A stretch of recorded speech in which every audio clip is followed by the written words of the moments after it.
Shalom Aleichem, it's Yaakov Aram Shepherd here from King David's Tomb, KingDavidKabbalah.com, and we are in Parashat Tetzaveh, and we have some interesting cabalistic inspiration from the Holy Zohar of the Parasha. The Zohar is talking about a question that many people ask themselves. What is the source of the negative side? How can it be that people are doing all kinds of black magic, witchcraft, curses, all kinds of different things like that, evil eye?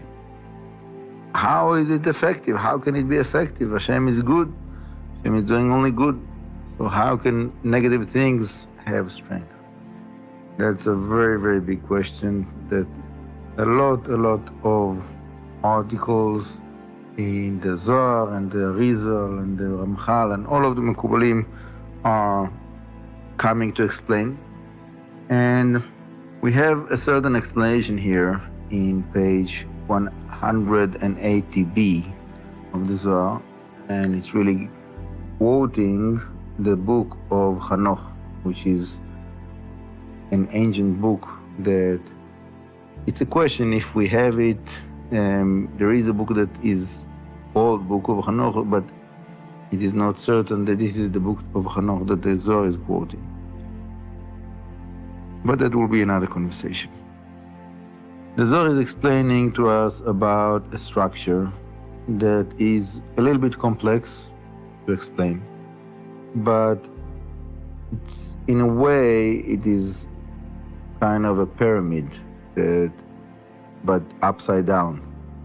That you have a hay, and that stands on the 13 attributes, and that is connected with the 42 letters name, which is the first letters of Ana Bekoach, like I explained in the Sidur Zichron David in the introduction of Ana Bekoach. And then it gets to the 72, that is the famous 72 names of Hashem.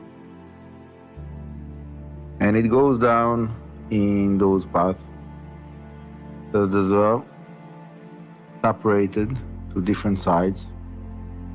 And you have the 72 that splits to 32 and 40.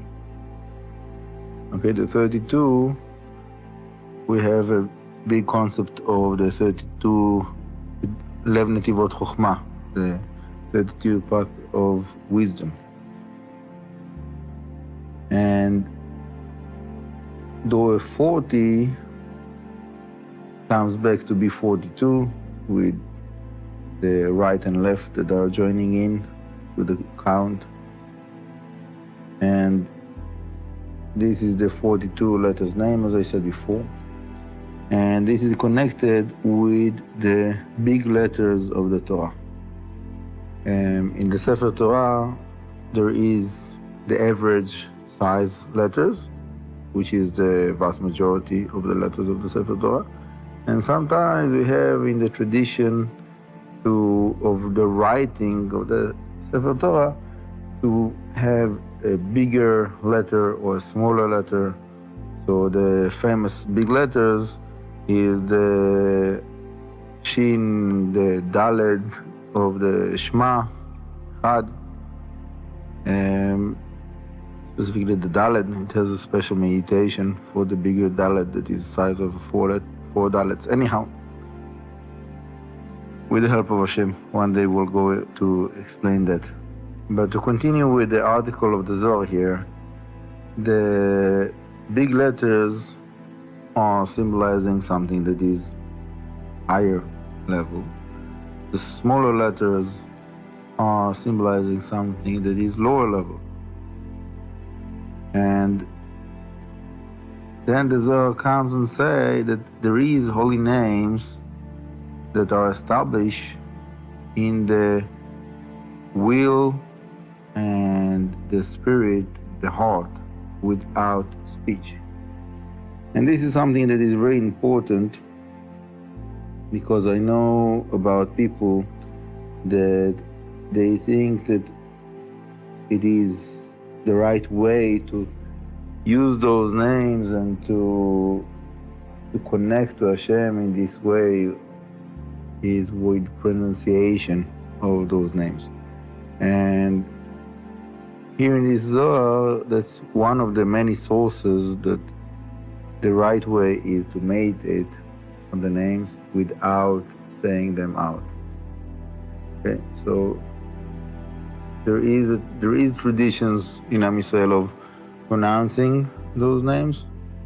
My tradition is not so, like it is says in the Zohar here, that it should be in the desire, in the will of the person that is doing the meditation hard, but without saying out anything. Then the Zohar says that there is lower names that are coming with speech, with saying out. Meaning, when you say out those names, you're actually bringing them lower. And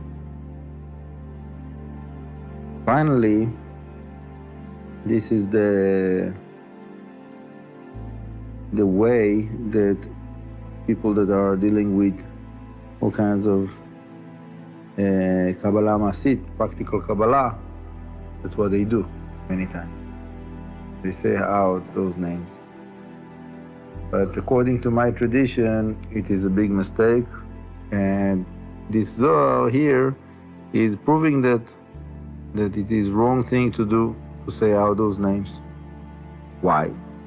Because when you bring it lower, so there is higher risk that, God forbid, the negative powers will get extra abundance from that.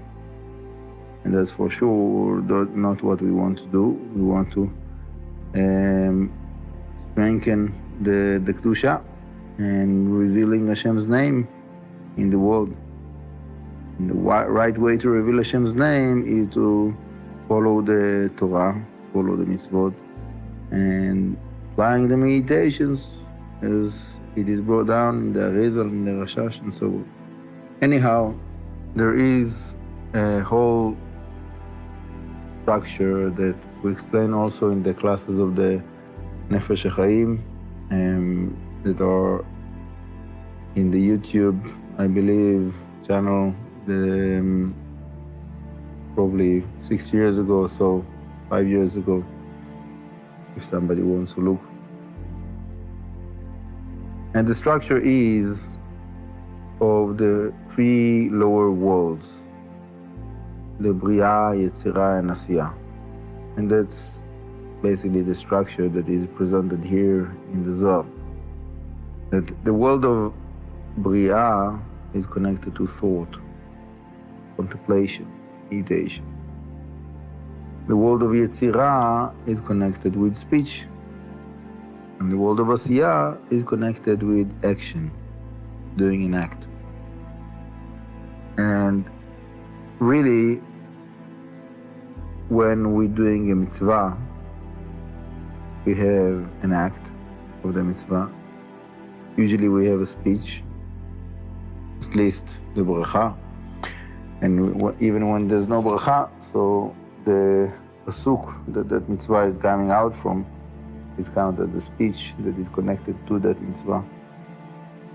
And then we have the meditations, or basically thoughts. In the higher level, it is fine-tuning of the heart for the mitzvah. But this is the way that when we are following the Torah, we're following the mitzvot, we're bringing tikún to all of those three worlds. And God forbid, somebody is doing the same kind of structure, using the same kind of structure for something negative, the result will be destruction within those three worlds.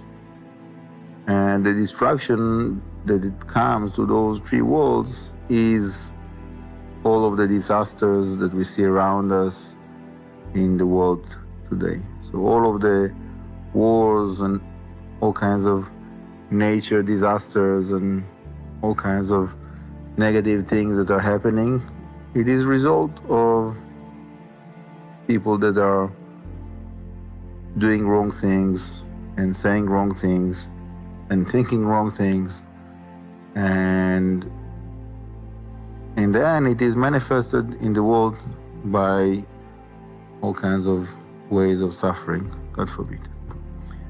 So we will finish with that point for today, that from this article of Zohar we can definitely have a very strong wake-up call for each one of us to use the qualities, the powers that Hashem gave us of act, speech, and thought, and the desire of the heart for good things, and to bring tikún to the worlds, and to bring the Hashem's protection to be revealed upon us, that Hashem will take all of the suffering from the whole world away.